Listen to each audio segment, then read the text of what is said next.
which is creating identity over here, identity solutions, making provision for users over here.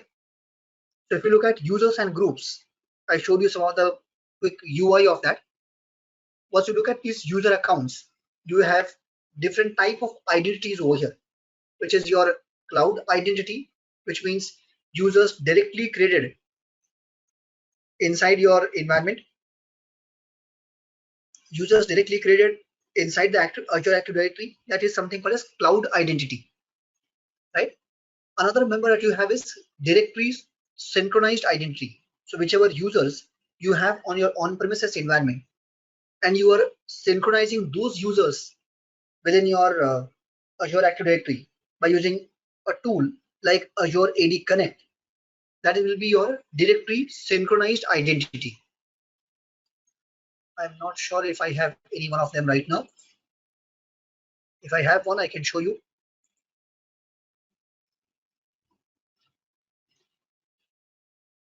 Can you all see over here? So security user 1, if you see this user, this is a directory synchronized user. So that's why it is showing directory synced yes. Whereas for other users, it is directory synced no, which means these are not coming from on-premises Active Directory. If I create a new user over here,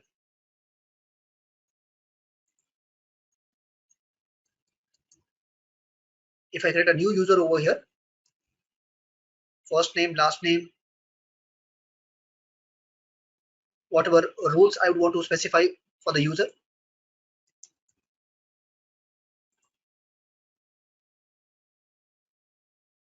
So there are quite a few details which are not compulsory. So I'm leaving them as it is. So for this user, you'll see these are members, and this is not directly synchronized. So Guru as a user which I have created, this user is a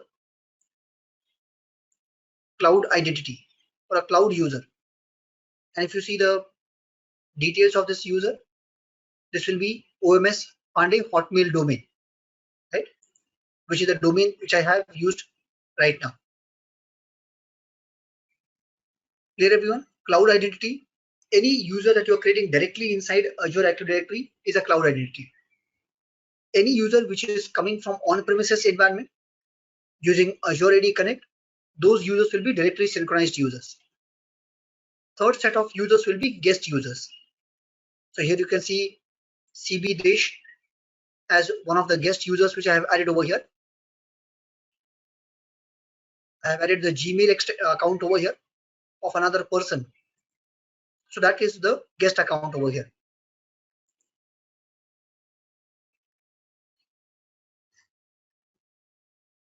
Right? So generally, why would people go for directly synchronized identity? See, when you are doing an initial POC, when you are trying out the cloud environment, creating set of users over there, giving them permissions makes sense. But most of the organizations which has been there for a very, very long time, they will already have around 5,000 to 6,000 users within their on-premises Active Directory. Each of these users will have set of attributes and permissions. So rather than creating all those users all over again in your Azure environment, it is Azure Active Directory. It is recommended to synchronize those users within your Azure Active Directory, right? And by doing this synchronization, you'll be able to synchronize all the relevant attributes required for your cloud environment and give them appropriate permissions. Okay, does this make sense to everyone? Anyone, any questions here from the users section?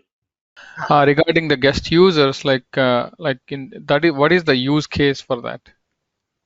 Okay, so if you have a user in another organization or another domain, you want to give permissions to that user within your environment, you can add him or her as a guest user. Okay, like a temporary user. It's temporary user, yes, but yeah, that person doesn't have to change his or her domain name. Oh, okay. Like here, if Guru has to log in, Guru needs to mention, so that will be the ID for Guru. Okay. Whereas for CB, he will have to just mention cvdesh2013 @gmail.com. You understand that? Yeah, yeah, That is the I got it. difference.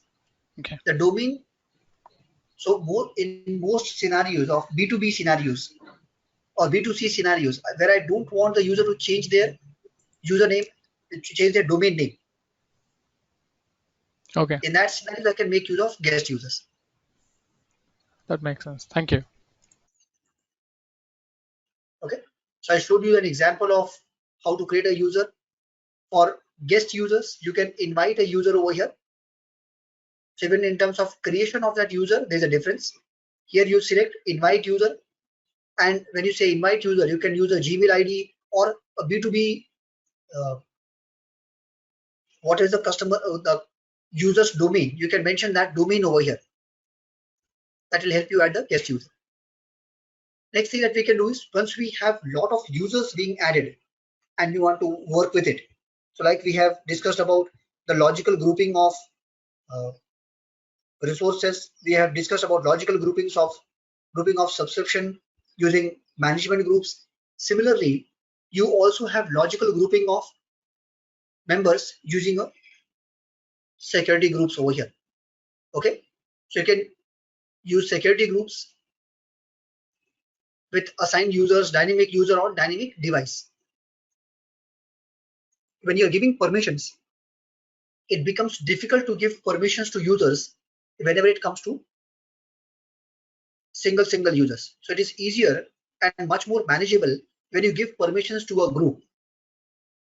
Correct? So it becomes easier for multiple users to get those permissions easily. So let's go to our groups over here. New group. Whatever description you want. If there are any owners being assigned over here, you can specify that. Any members you want to add inside these groups.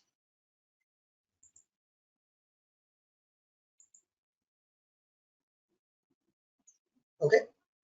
So you can create as many number of users you want, as many number of groups you would want to create. Right. So all these things can be within a single environment. So if I have multiple users over here, multiple members over here, I don't need to give permissions to users one by one. I can directly assign a permission to a group, which inadvertently will go and assign permissions to all the groups inside, all the users inside that group. Clear, everyone?